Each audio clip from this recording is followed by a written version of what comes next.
Hello students, my name is Rohit Penuli and I am from ICT Virtual Class Dehradun. कैसे हैं आप सभी? मेरे ख्याल से बहुत अच्छे होंगे, फिट होंगे, फाइन होंगे। हम क्लास 8 साइंस करने जा रहे हैं और इससे पहले वाले लेक्चर में हमने बच्चों चैप्टर नंबर 6 हमारा कंबशन इन फ्लेम कंप्लीट किया था। आज हम चैप्टर नंबर 7 स्टार्ट करेंगे, conservation of plants and animal. इसके बारे में समझेंगे कि किस तरीके से हम प्लांट्स और एनिमल को कंजर्व कर सकते हैं, है ना, जो भी हमारे चैप्टर में दिया गया है। तो उसको समझने के लिए चलते हैं स्मार्ट बोर्ड की तरफ।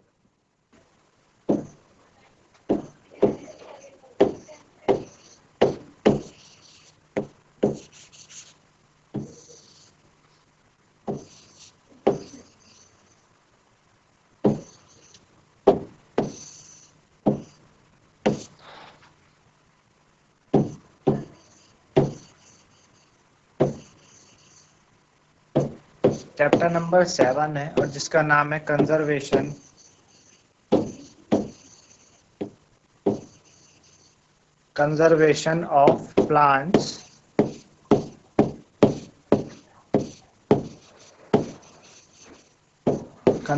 Of plants and animals.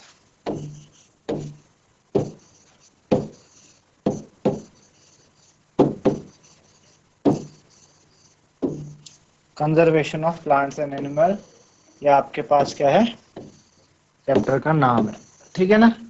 Plants और एनिमल को कंजर्व करना है, किस तरीके से हम प्लांट्स और एनिमल को कंजर्व कर सकते हैं, ये बातें हमें देखनी है, ठीक है ना।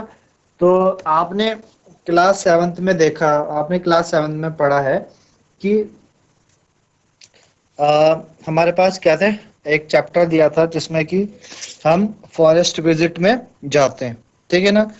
और फॉरेस्ट विजिट में जाते हैं हम, अलग अलग जगह हम जाते हैं, ठीक है ना। हम अलग सेंचुरीज में हमने वहाँ पे विजिट किया था। कुछ हमने काजीरंगा नेशनल पार्क के बारे में हमने वहाँ पे सुना था, है ना। वाइल्ड लाइफ सेंचुरी हमने देखी थी। हमारे पास ग्रेट निकोबार बायो रिजर्व्स थे, टाइगर रिजर्व्स थे यहाँ पे, कि जहाँ पे हम क्या रहते हैं, प्लांट्स और एनिमल क्या करते हैं, सरवाइव करते हैं। मेनली जो बात है कंजर्वेशन की, कंजर्वेशन का मीन्स होता है कि रख रखाव, है ना, कि कंजर्व करना, उसको संभाल के रखना, उसको तरीके से रखना। कंजर्व का मतलब ही होता है। तो चैप्टर के बारे में यही है, प्लांट्स और एनिमल को कैसे कंजर्व किया जाता है, क्या पर्पस होते हैं नेशनल पार्क्स बनाने के, वाइल्ड लाइफ सेंचुरी बनाने के और बायो रिजर्व्स बनाने के, है ना। हमारे पास कई सारे क्या हैं, बायो रिजर्व्स हैं, कई सारे नेशनल पार्क्स हैं और कई सारे हमारे पास क्या है, सेंचुरीज है। तो क्या पर्पस होता है इन सारी चीजों को रखने का, है ना, क्या तरीका है, वही हमने इस चैप्टर में आज हमने पढ़ना है, समझना है कि इन चीजों में क्या है। तो सबसे पहले बात करेंगे डिफॉरेस्टेशन की, है ना। डिफॉरेस्टेशन, सबसे पहले बात करेंगे डिफॉरेस्टेशन कि भाई डिफॉरेस्टेशन होता क्या है और उसके क्या क्या कॉज है ना, डिफॉरेस्टेशन। तो फॉरेस्टेशन मींस क्या हुआ, फॉरेस्टेशन मींस क्या करना, कल्टीवेट प्लांट। फॉरेस्टेशन का मतलब क्या होता है, कल्टीवेट,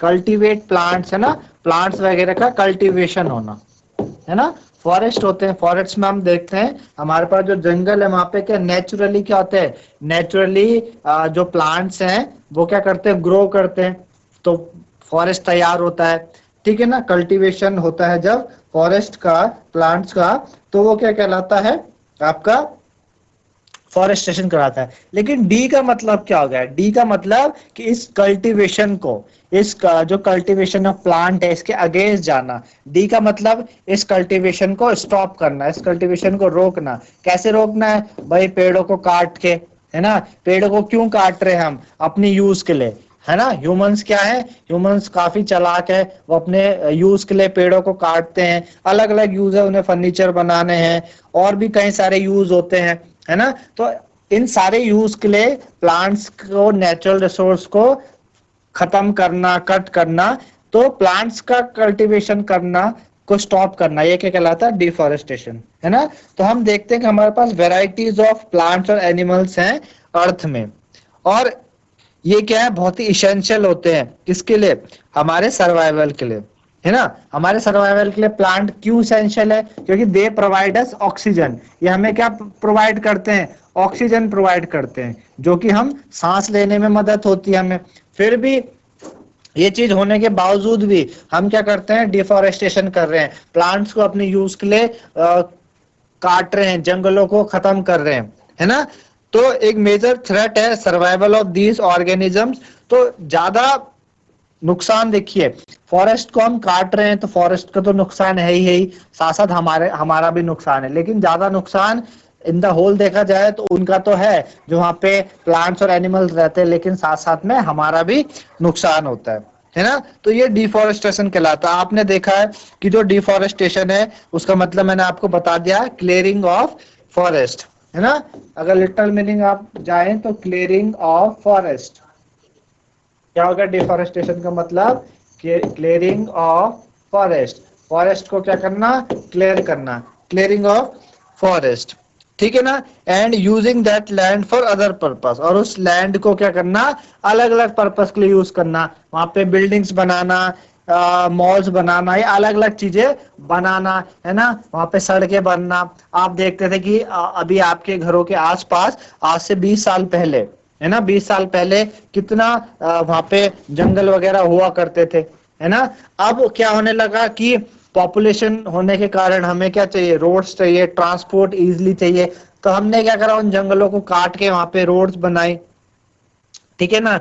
आप देखते हैं जिस तरफ पहले 20 साल पहले कॉलोनियां नहीं हुआ करती थी, आज वहां पे बहुत ही कॉलोनियां हैं। तो हमने क्या करा, वहां पे जो जंगल्स थे उन जंगल को हमने क्या करा, खराब किया, है ना। उन जंगल को हमने खराब किया और उससे उसके कई सारे क्या है, कई सारे उसके डिसएडवांटेजेस है, ठीक है ना। तो जो ट्री होते हैं फॉरेस्ट में, उनको अलग अलग पर्पस के लिए क्या किया जाता है, काटा जाता है।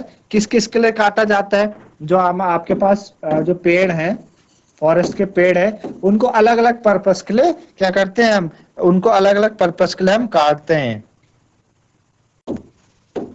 उसको क्या करते हैं बच्चों, अलग अलग पर्पस के लिए हम कट करते हैं। कौन कौन से पर्पस है हमारे पास, जो पेड़ों को काटने के कौन कौन के पर्पस है। पहला पर्पस हमारे पास है procuring land for cultivation, procuring land for cultivation, है ना। कल्टीवेशन के लिए, एग्रीकल्चर के लिए, एग्रीकल्चर कल्टीवेशन के लिए लैंड को यूज करना, पहला पर्पस ये है पेड़ों को काटने का।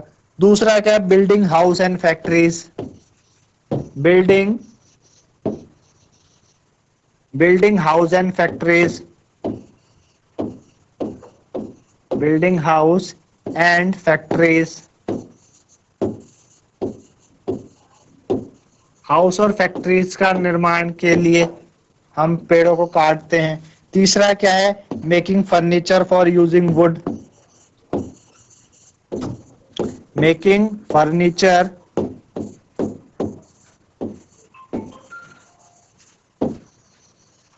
मेकिंग फर्नीचर, है ना, फर्नीचर बनाना, और यूजिंग वुड एज फ्यूल, और यूजिंग वुड एज फ्यूल, है ना। लकड़ी का हम इस्तेमाल करते हैं ना, घरों में खाना बनाने के लिए इस्तेमाल करते हैं, फ्यूल के लिए यूज करते हैं, है ना। हम क्या करते हैं, पेड़ों से जंगलों में जाते हैं, वहां से लकड़ी काट के लेके आते हैं और फिर उसको एज अ फ्यूल यूज कर रहे हैं। हमने पिछले चैप्टर में पढ़ा था कि वुड क्या होता है, एज अ फ्यूल यूज होता है, वुड का कंबशन होता है ना। तो हम क्या करते हैं, एज अ फ्यूल हम वुड को यूज कर रहे हैं। तो ये कुछ क्या थे, कुछ यूज थे हमारे, जो हम ट्री को काटने के लिए, मेनली हम जो पेड़ों को काटते हैं, और पेड़ों को काटने के बाद हम मेनली इन का यूज हमें करना होता है, तो हम पेड़ों को काट रहे हैं, डिफॉरेस्टेशन कर रहे हैं। तो कुछ नेचुरल कॉज डिफॉरेस्टेशन के क्या है बच्चों, डिफॉरेस्टेशन के जो कॉज है, क्या क्या कॉज हो रहे हैं डिफॉरेस्टेशन के, जैसे कि फॉरेस्ट फायर, है ना, जंगलों में आग लगना। आपने देखा है कि आजकल पहाड़ों में ये आम घटना हो गई है कि जंगलों में आग लग जाती है ना, फॉरेस्ट फायर हो जाती है। तो ये डिफॉरेस्टेशन के कॉज है।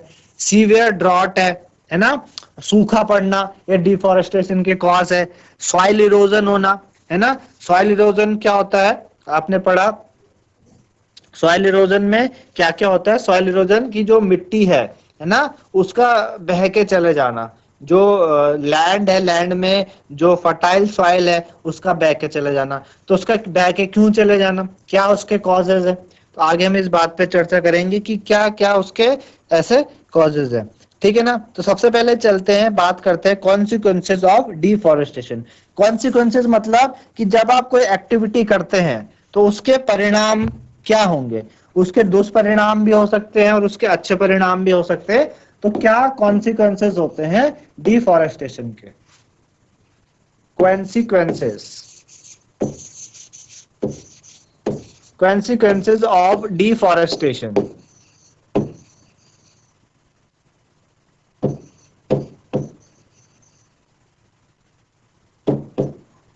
ठीक है ना, डिफॉरेस्टेशन के कॉन्सिक्वेंसेस।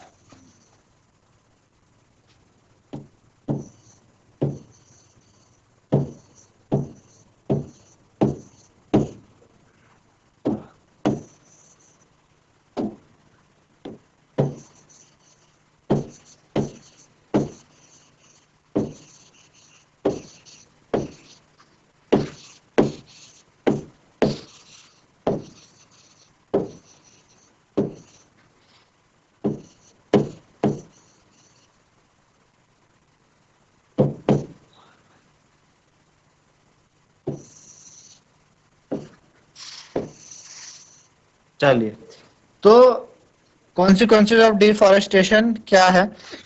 सबसे पहले कि जैसे देखते हैं कि डिफॉरेस्टेशन से क्या होता है बच्चों। डिफॉरेस्टेशन क्या करता है? इंक्रीज करता है temperature and pollution level on earth. ठीक है ना। डिफॉरेस्टेशन क्या करेगा? जो टेम्परेचर है,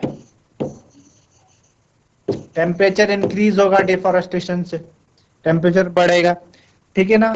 दूसरा, जो पॉल्यूशन लेवल है वो बढ़ेगा। पॉल्यूशन लेवल क्यों बढ़ेगा भाई? टेम्परेचर क्यों बढ़ रहा है ना? डिफॉरेस्टेशन करोगे आप, पेड़ों को काटोगे, तो पेड़ों को काटने से क्या होगा? पेड़ों को काटने से हमारे आसपास जो इन्वायरमेंट में क्या है, इन्वायरमेंट में जो ऑक्सीजन लेवल है वो कम होगा। ठीक है ना, ऑक्सीजन लेवल कम होगा। अच्छा, उससे क्या हो सकता है कि जो आसपास अगर पेड़ होंगे तो अच्छी हवा चलेगी, है ना, साफ सुथरी वहां पे साफ सुथरी कंडीशन होगी, अच्छी हवाएं चलेंगी।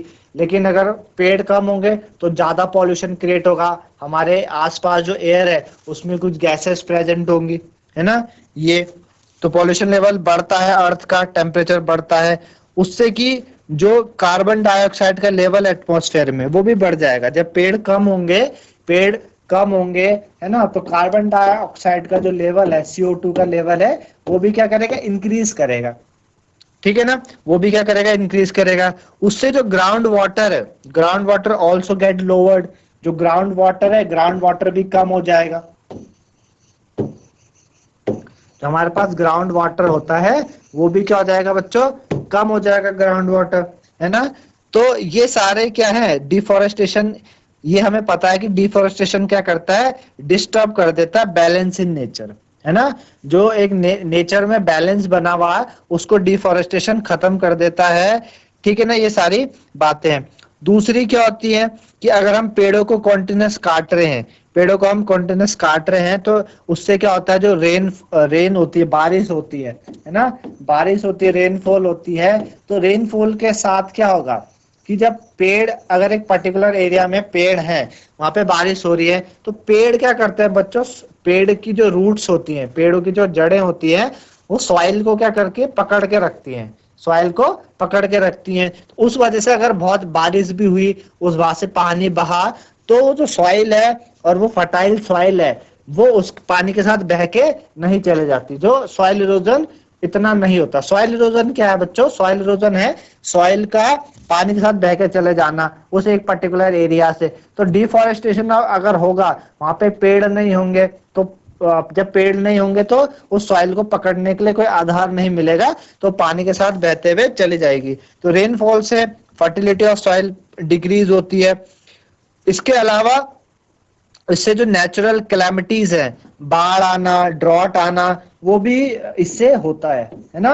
जो फ्लड है ना, फ्लड आना, बाढ़ आना, आपका फ्लड्स हो गया, ड्रॉट है, सूखा पड़ना, ये सारी की सारी क्या है, नेचुरल कैलामिटीज है ना। सूखा पड़ना।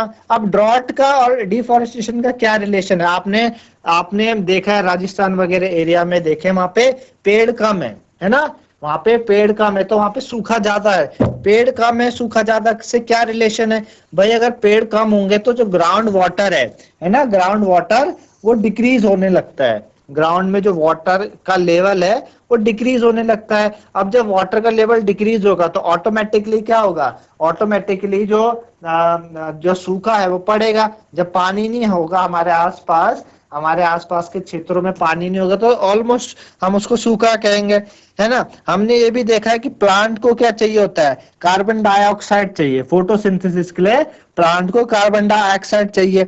कुछ ऐसे ट्रीज होते हैं, है ना, फ्यूअर ट्रीज होते हैं, would mean that less carbon dioxide will be used up resulting in its increased what, increased amount in the atmosphere.